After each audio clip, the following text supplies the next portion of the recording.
श्री स्वामी समर्थ स्वामी महाराज तुमच्या सर्व चांगल्या इच्छा पूर्ण करो ही स्वामींच्या चरणी प्रार्थना करते आणि आजच्या व्हिडिओला सुरुवात करते।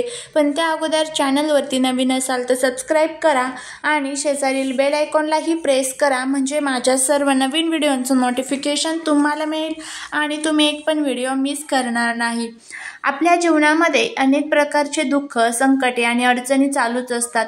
आपल्याला कधीच कोणत्याच कामामध्ये यश मिळत नाही, त्याचबरोबर अनेक अडथळे आपल्याला प्रत्येक कामामध्ये येत असतात आणि आपल्या जीवनामध्ये जे काही दारिद्र्य आहे तर ते नष्ट व्हावं, जीवनातील सर्व त्रास, दुःख संपवावेत, यासाठी आपल्या ज्योतिषशास्त्रामध्ये आणि वास्तुशास्त्रामध्ये जे काही प्रभावी उपाय सांगितलेले असतात, हे प्रभावी उपाय जर आपण केले तर त्याचा जो फायदा आहे तर तो नक्कीच आपल्याला होत असतो। त्यासाठीच आपल्याला हा जो एक उपाय आहे तर तो करायचा आहे। आपल्याला शिवलिंगावरती एक वस्तू अर्पण करायची आहे, जेणेकरून आपल्याला प्रत्येक कामात यश मिळेल, अडथळे संपतील आणि आपल्या जीवनातलं जे काही 7 पिढ्यांचं दारिद्र्य आहे तर ते नष्ट होईल। तर आता हा उपाय कशा पद्धतीने करायचा याबद्दलची संपूर्ण माहिती या आजच्या व्हिडिओमध्ये आपण घेणार आहोत। त्यामुळे जर तुम्हाला हा व्हिडिओ आवडला तर चॅनलला सबस्क्राइब करा, शेजारील बेल आयकॉनलाही प्रेस करा, म्हणजे माझ्या सर्व नवीन व्हिडिओंचं नोटिफिकेशन तुम्हाला मिळेल आणि तुम्ही एक पण व्हिडिओ मिस करणार नाही। आता हा जो उपाय आहे, एकतर तुम्ही सोमवारी आहे सोमप्रदोष 27 जानेवारीला आणि त्यानंतर 29 जानेवारीला आहे बुधवार आणि या दिवशी आलेली आहे पौष अमावस्या, ज्याला मौनी अमावस्या असं म्हटलं जातं। या 2 दिवसांपैकी कधीही करू शकता। अतिशय प्रभावी हे जे 2 दिवस आहे 27, 28 आणि 29 तारीख, हे जे 3 दिवस आहे खूप प्रभावी आहे। या दिवशी पृथ्वी तलावरती ज्या सकारात्मक लहरी आहेत तर त्या खूप मोठ्या प्रमाणामध्ये ऍक्टिव्ह आहेत आणि या दिवशी जर आपण काही उपाय केले ना तर त्याचे जे फायदे आहेत तर ते नक्कीच आपल्याला होतात। कारण सोमवारी ज्यावेळेस प्रदोष पडतो तर तो महादेवांसाठी समर्पित असतो आणि अमावस्येच्या दिवशी देखील जर आपण महादेवांची सेवा केली तर कितीही प्रखर पितृदोष, दारिद्र्य, दुःख, संकटे, अडचणी असू द्या तर ते दूर झाल्याशिवाय आपले राहत नाही। त्यासाठीच आपल्याला हा जो उपाय आहे तर तो करायचा आहे। आपल्याला शिवलिंगावरती एक वस्तू अर्पण करायची आहे, जेणेकरून आपल्या जीवनातील जो काही सर्व त्रास आहे तर तो दूर होईल। तर आता हा उपाय कशा पद्धतीने करायचा याची संपूर्ण माहिती आपण घेऊया। तर आता हा तुम्ही उपाय जो आहे तर तो 27 तारखेला किंवा 29 तारखेला तुम्ही संध्याकाळच्या वेळेस म्हणजेच प्रदोष काळामध्ये करू शकता। प्रदोष काळ हा महादेवांचा अतिशय प्रिय काळ असतो। हा 5 ते 7चा जो कालावधी असतो संध्याकाळचा, याला प्रदोष काळ म्हटलं जातं। या कालावधीमध्ये तुम्हाला हा उपाय करायचा आहे। आता हा उपाय आपल्याला कशासाठी करायचा आहे? घरामध्ये आर्थिक अडचणी तुम्हाला जाणवत आहे, घरामध्ये आपल्या कुटुंबाची प्रगती होत नाहीये, पतीची प्रगती होत नाहीये, मुलांची प्रगती होत नसेल, त्याचबरोबर घरामध्ये तुम्हाला पितृदोष जाणवत असेल, आपण कोणतंही काम हातामध्ये घ्या त्यामध्ये अनेक अडथळे येत असतील आणि त्या कामामध्ये आपल्याला कधीच यश मिळत नसेल, त्याचबरोबर तुमच्या मनातील ज्या काही कठीणातील कठीण इच्छा असतील, मग कर्जमुक्ती असेल, दुःख असतील किंवा मग घरामध्ये तुम्हाला जर मुलांचे लग्न जमत नसेल किंवा इतर ज्या काही समस्या तुम्हाला जाणवत असतील तर त्या सर्व समस्या दूर करण्यासाठीच तुम्हाला हा जो उपाय आहे तर तो करायचा आहे। नोकरी प्राप्ती असेल, धनप्राप्ती असेल, कर्जमुक्ती असेल, ज्या काही तुमच्या अनेक अडचणी असेल किंवा ज्या काही इच्छा असतील तर त्या इच्छापूर्तीसाठी किंवा अनेक जर काही तुम्हाला शत्रूंचा त्रास होतो आहे किंवा इतर जो काही तुम्हाला त्रास होत आहे तर तो सर्व त्रास तुमचा संपून जावा यासाठी तुम्ही हा जो उपाय आहे तर तो करू शकता।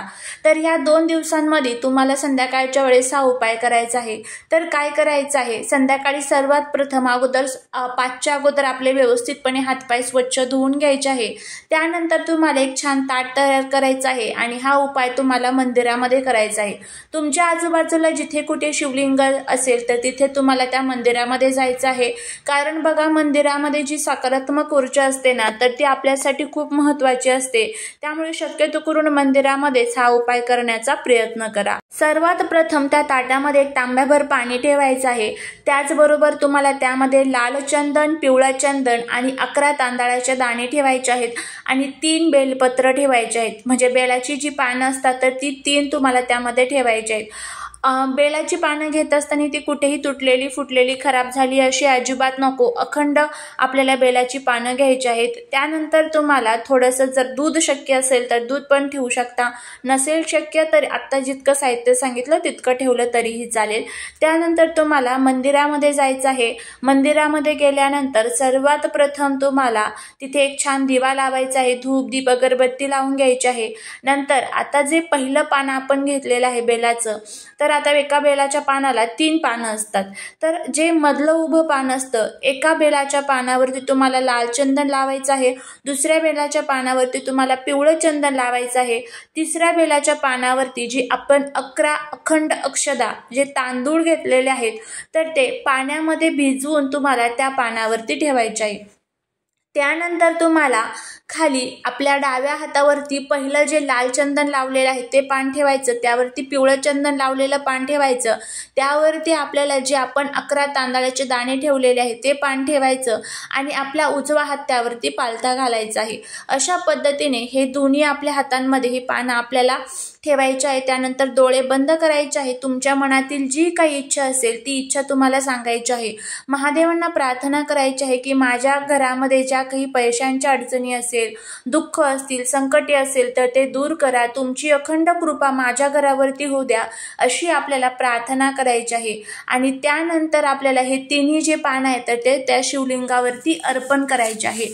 शिवलिंगावरती पान अर्पण केल्यानंतर जे तांब्याभर पाणी आपण आणलेलं आहे, तर अशोक सुंदरीची जागा सर्वांनाच माहीत असेल, जिथून पाणी खाली वाहत जातं पाणी तर तिथे एक मोठी सापासारखी लाईन असते बघा, तर तिथे अशोक सुंदरीची जागा असते। तिथे तुम्हाला श्री शिवाय नमस्तुभ्यम म्हणत म्हणत 3 वेळेस पाणी अर्पण करायचं आहे।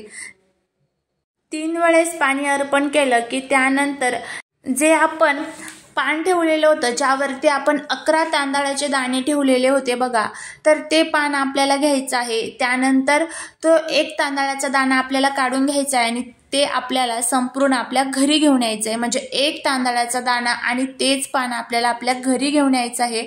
घरी आणल्यानंतर आपल्याला ते एखाद्या लाल कलरच्या कपड्यात बांधायचं आहे आणि आपल्या जवळ ठेवायचं आहे। आपल्या पर्समध्ये, पाकिटामध्ये तुम्ही ठेवू शकतात। तर अशा पद्धतीने तुम्हाला हा उपाय करायचा आहे। तर अशा पद्धतीने जर तुम्ही हा उपाय केला तर नक्कीच तुम्हाला त्याचा फायदा होईल। जोपर्यंत हे पान आपल्या जवळ राहील तोपर्यंत आपल्याला कधीच पैशांची अडचण येणार नाही। ज्या कामासाठी तुम्ही जाल त्या कामामध्ये आपल्याला यश मिळेल, आपले सर्व अडथळे दूर होतील आणि त्याचबरोबर जीवनातील सर्व जे काही दुःख, दारिद्र्य, संकटे, अडचणी आहेत तर त्या सुद्धा दूर होतील। तर अगदी अशाच पद्धतीने हा जो उपाय आहे तर तो करून बघा, फायदा होईल।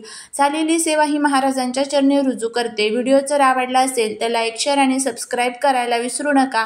भेटूया पुढच्या एका छानशा नवीन व्हिडिओ सोबत, एका नवीन माहिती सोबत। श्री स्वामी समर्थ।